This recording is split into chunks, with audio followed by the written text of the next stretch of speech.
तुमचे केस पांढरे होत असतील तर हा घरगुती उपाय एकदा नक्की करून बघा। खूप चांगला रिझल्ट मिळेल आणि पांढरे केस तर काळे होतातच, त्यासोबतच केसांची वाढ खूप छान होते। केसांसंबंधित इतर समस्या देखील दूर होतात। स्मूथ, सिल्की, काळेभोर दाट केस होतात आणि काही घरातीलच वस्तू आहेत, त्यामुळे वेगळा असा खर्च नाही किंवा वेगळा असा वेळ द्यायची गरज नाही। फक्त 5 मिनिटात बनून तयार होतं आणि भरपूर दिवस तुम्ही याचा वापर करू शकता। चला तर यासाठी आपल्याला काय काय लागणार आहे ते बघूयात। तर इथे बघा मी घेतलेली आहे जास्वंदाची काही पानं। फ्रेश पानं घेऊ शकता, वाळवून घेतली तरी चालतात। आता बघा 1-2 दिवसापूर्वी हे पानं मी तोडली होती, तर ही पानं मी आता वापरणार आहे। बाकी तुम्हाला जर याला उन्हामध्ये वाळवून वापरायचं असेल तरी तुम्ही याला वापरू शकता। आणि हो, जास्वंदाची फुलं देखील इथे तुम्ही वापरू शकता। अर्धे फुलं अर्धे पानं घेतले तरी चालतात किंवा फक्त फुलंच किंवा फक्त पानच जरी वापरले तरी चालतात। आणि जास्वंदाचीच फुलं किंवा पानं का वापरायची, तर तुम्ही एकदा गुगलवरती याचे फायदे सर्च करून बघा। तुम्ही बघून चकित व्हाल, एवढे छान आपल्या केसांसाठी हे फायदेशीर आहेत ना की एकदा याचा वापर केल्यानंतर तुम्ही स्वतःहून वापर कराल, एवढा छान लगेचच इन्स्टंट रिझल्ट मिळतो। आणि यासाठीच मी इथे काही पानं घेतलेली आहे, त्याला थोडं बारीक कट करून घेतलेलं आहे। तुम्ही पेस्ट जरी वापरायची असेल तरी वापरू शकता। त्यानंतर बघा आपल्याला इथे घ्यायचा आहे कढीपत्ता। आता बघा इथे जास्वंदाची जी पानं आहेत किंवा कढीपत्ता आहे त्यावरती धूळ असू शकते, त्यामुळे एक तर तुम्ही ओल्या कपड्याने पुसून घ्या किंवा धुवून कोरड्या कपड्याने पुसून घेतलं तरी चालतं। फक्त थोडं कोरडं ठेवायचं म्हणजे बनवायला सोपं जातं। आता बघा इथे क्वांटिटी म्हणजे तुम्ही कमी जास्त जरी घेतलं याला तरी चालतं, फक्त खूप कमी किंवा असं 1-2च असं घ्यायचं नाही। तर बघू शकता 7-8 पानं घेतलेली आहेत मी, तर तुम्ही 4-5 का होईना नक्की वापरा। आणि कढीपत्त्याची पानं मी अशी भरपूर वाटीभर घेतलेली आहेत। त्यानंतर इथे आपल्याला लागणार आहे कांदा। पांढरा कांदा घ्यायचा नाही, लाल कांदा घ्यायचा आणि त्याला थोडं मोठंच अशा प्रकारे आपल्याला कट करून घ्यायचा आहे। आता कांदा, कढीपत्ता, जास्वंदाची पानं घरामध्ये सहज मिळणाऱ्या गोष्टी आहेत, त्यामुळे तुम्हाला असं वेगळं काही यामध्ये पैसे खर्च करण्याची गरज पडत नाही। आता बघा कांदाही आपण बाजूला ठेवूयात। त्यानंतर आपल्याला इथे लागणार आहे जवस। जवस हे वेगवेगळ्या भागामध्ये वेगवेगळ्या नावाने ओळखलं जातं। खायला हे जेवढं फायदेशीर आहे तेवढंच केसांसाठी आहे। अगदी तुम्ही याचा जेल बनवून केसांसाठी वापरू शकता, सिरम म्हणून वापरू शकता आणि भरपूर वेळा मी तुम्हाला वेगवेगळ्या पद्धतीने हे वापरूनही मागच्या व्हिडिओमध्ये दाखवलेलं आहे। आणि जवस आपल्याला इथे 2 चमचे का होईना नक्की घ्यायचा आहे। तुमच्या भागामध्ये जवसाला काय म्हणतात ते मला कॉमेंट बॉक्समध्ये नक्की सांगा। आणि जवस हे बघा भाजून न घेता कच्चंच घ्या, म्हणजे जास्त फायदेशीर ठरतं। आणि तुम्ही हा व्हिडिओ कोणत्या गावातून किंवा शहरातून बघत आहात ते मला कॉमेंट बॉक्समध्ये नक्की सांगा, जेणेकरून माझा व्हिडिओ कुठे कुठे पोहोचला मला ते कळेल। यानंतर आपल्याला इथे लागणार आहे मेथीदाणे। मेथीदाणे देखील केसांसाठी अगदी खूपच फायदेशीर आहेत। आयुर्वेदामध्ये देखील याचा उल्लेख आहे आणि त्यासोबतच अगदी अमृतासमान मेथीदाणे केसांसाठी म्हटलं गेलेलं आहे, कारण की ओरल केसांचं जे प्रोटेक्ट करण्यात म्हणजे केसांना एक कवच सारखं हे काम करतं, केसांवरती केसांना प्रोटेक्ट करतं।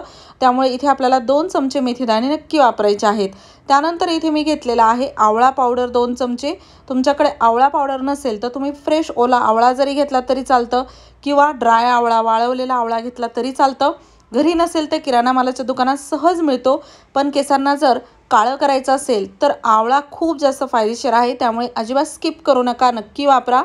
आणि आता बघा बेसिक घरातीलच अशा 4-5 गोष्टी आपण घेतलेल्या आहेत। आता त्यानंतर इथे आपल्याला लागणार आहे तेल। तेल बेस ऑइल म्हणून मी कोकोनट ऑइलचा वापर करत आहे।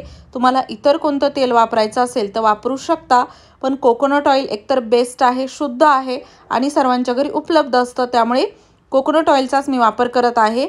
2-3 तेल एकत्र करायचे असतील ते देखील तुम्ही करू शकता। त्यानंतर बघा तेल आपण इथे घेतलेलं आहे 2 कप मोठ्या कढईमध्ये। त्यानंतर गॅस आपल्याला मीडियम ठेवायचा आहे आणि तेल थोडंसं गरम झालं की त्यामध्ये जास्वंदाची पानं टाकून घ्यायची। आता बघा जास्वंदाची पानं थोडीशी यामध्ये गरम झाली की लगेचच आपण यामध्ये टाकणार आहोत कढीपत्ता। आता कढीपत्ता किंवा जास्वंदाच्या म्हणजे पानामध्ये जर ओलसरपणा राहिला धुतल्यामुळे तर त्यामुळे तेल कसं उडल्या जाऊ शकतं, त्यामुळे त्याला शक्यतो कोरडं करून घ्यायचं आणि अशा प्रकारे आपण तेलामध्ये याला टाकून व्यवस्थित मिक्स करायचं। त्यानंतर इथे आपल्याला लागणार आहे कांदा। आता सर्व या सुरुवातीला मी टाकलेल्या गोष्टी जसं की कढीपत्ता, पानं आणि त्यासोबतच कांदा, यामध्ये थोडंसं मॉइश्चर असतं, ओलसरपणा आहे, त्यामुळे सुरुवातीला हे टाकून घ्यायचं आणि तेलाला चांगलं यामध्ये गरम करूनच एक करत टाकायचं, म्हणजे ही प्रोसेस लवकर होते आणि लवकर पूर्ण अशा प्रकारे यामध्ये हे जे कढीपत्ता आहे किंवा कांदा आहे तो असा चांगल्या प्रकारे मिक्स होतो। आता हे थोडंसं असं चांगलं गरम झालं म्हणजे कांदा थोडासा लालसर होत असेल आणि कढीपत्त्याची पानं म्हणा किंवा जास्वंदाची पानंही थोडीशी अशी कडक व्हायला लागली, थोडे गरम झाले असं लक्षात आलं की त्यानंतर आपल्याला कोरड्या गोष्टी टाकायच्या आहेत, म्हणजे 2 चमचा जवस, 2 चमचे मेथीदाणे आणि 2 चमचे आवळा पावडर। आता फ्रेश आवळा वापरल्यानं तर जे आपण सुरुवातीलाच ओलसर गोष्टी टाकलेल्या आहेत ना, त्यासोबतच आवळा देखील सुरुवातीला टाकायचा। पावडर आहे म्हणून मी शेवटी वापरलेला आहे आणि जरी वाळलेला आवळा असेल तरी शेवटी टाकला तरी चालतं। आता यानंतरनं याला चांगलं असं मिक्स करून घ्यायचं, व्यवस्थित हे पानामध्ये अडकता व्यवस्थित यामध्ये चांगलं मिक्स झालं पाहिजे बाकी इतर गोष्टी, आणि तेलामध्ये गरम झाल्या पाहिजे। गॅस आपल्याला फुल किंवा मीडियम केला तरी चालतो। आणि त्यानंतर यामध्ये जो कांदा आहे ना, बाकी तर खूप लवकर गरम होतं, लालसर व्हायला लागतं, पण कांदा जो आहे ना तो चांगला यामध्ये असा लालसर झाला पाहिजे, गोल्डन कलरचा झाला पाहिजे, म्हणजे कांदा चांगला लालसर झाला की समजून जायचं की हे आपलं तयार आहे। कारण की काय होतं, बऱ्याच वेळा कांदा ओलसर राहिला की त्यामध्ये पाण्याचा काही भाग राहतो आणि त्यामुळे आपलं तेल खराब होऊ शकतं। तर असं न करता यामध्ये चांगला कांदा तळून घ्यायचा, थोडा काळसर झाला तरी चालेल, पण असा पांढरट जो कांद्याचा कलर आहे तो ठेवायचा नाही। आता बघू शकतात हळूहळू यामधून धूर निघत आहे, कांदाही असा डार्क कलरचा होत आहे। तर अजून थोडंसं आपण याला गरम करूयात आणि त्यानंतर गॅस बंद करूयात। आता लाईट गोल्डन ब्राऊन कलर असा आलेला आहे। आता त्यानंतर बघा, जसं आता मी म्हणलं इथे योग्य टेम्परेचरवरती गरम करणं खूप गरजेचं आहे या तेलाला, जर ते नाही झालं तर खराब होऊ शकतं। त्यामुळे असं डार्क कलरचा कांदा झाला की त्यानंतर गॅस बंद करायचा आणि याला गाळून घ्यायचं।